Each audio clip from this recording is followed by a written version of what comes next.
The Silent Battle, a journey through the HIV/AIDS pandemic.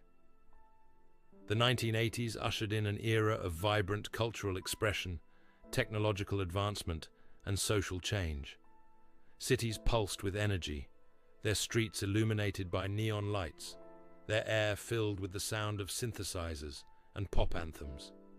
Yet, beneath the surface of this exuberance, an unseen and insidious threat was quietly taking hold.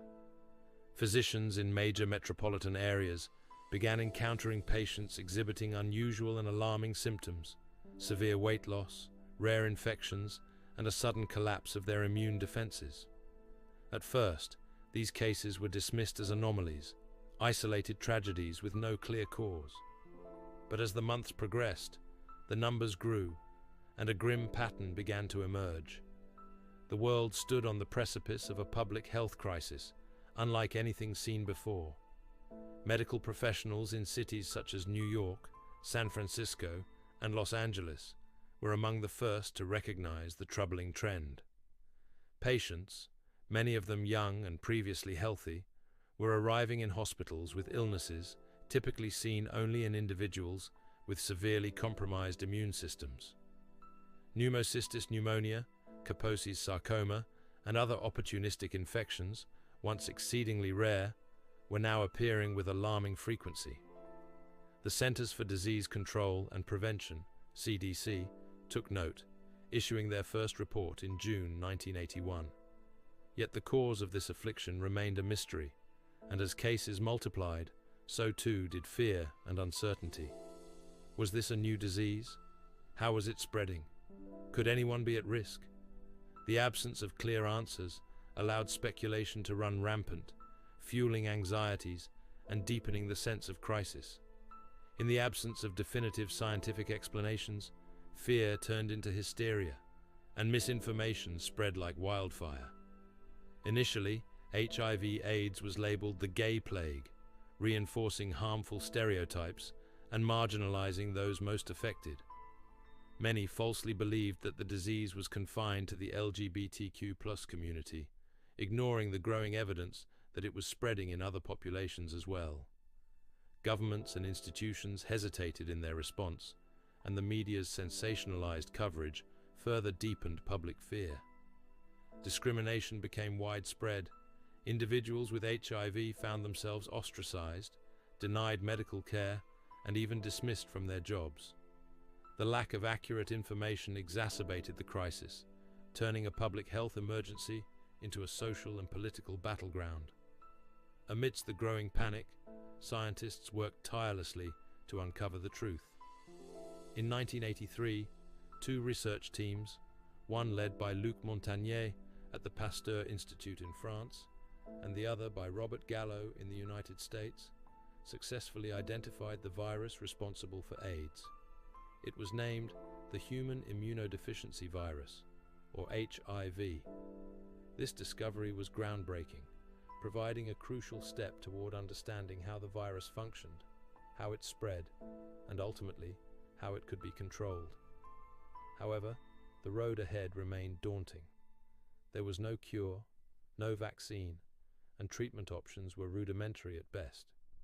Still, knowledge was power, and with this new information, the scientific community began laying the foundation for future advancements in prevention and care.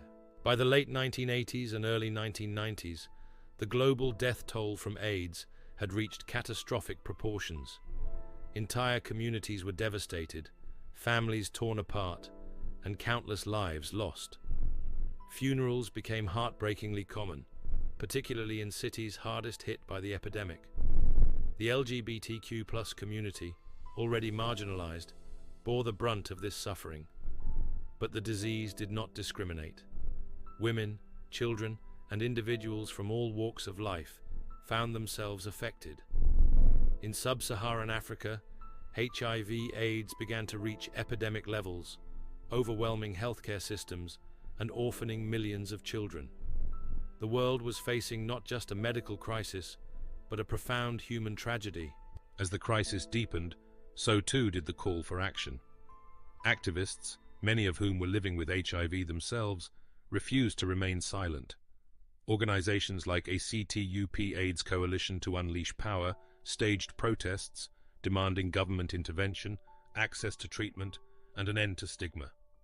Their efforts were relentless, bringing the crisis into the political spotlight and forcing lawmakers to respond. Public pressure mounted, and slowly, changes began to take place. Funding for research increased, educational campaigns spread awareness, and the world began to recognize HIV/AIDS as not just a health issue, but a human rights issue. The year 1996 marked a turning point in the fight against HIV/AIDS. The introduction of antiretroviral therapy, ART, revolutionized treatment, transforming HIV from a near-certain death sentence into a manageable chronic condition. For those who had access to these life-saving drugs, the difference was profound. Life expectancy increased dramatically, and the quality of life improved. However, access remained a major issue. In wealthier nations, ART became widely available, but in poorer regions, particularly in sub-Saharan Africa, the cost of treatment put it out of reach for many. The fight was far from over, but for the first time, there was real hope. The HIV/AIDS pandemic remains one of the most significant public health challenges of our time. While great strides have been made in treatment and prevention, millions worldwide still lack access to care, and stigma continues to hinder progress. But the story is not over. With continued research, advocacy, and global cooperation, we move closer to a future where HIV is no longer a threat. The fight against HIV/AIDS is not just a medical battle. It is a testament to the power of knowledge, compassion, and collective action. The question is no longer whether we can end this epidemic, but whether we have the will to do so.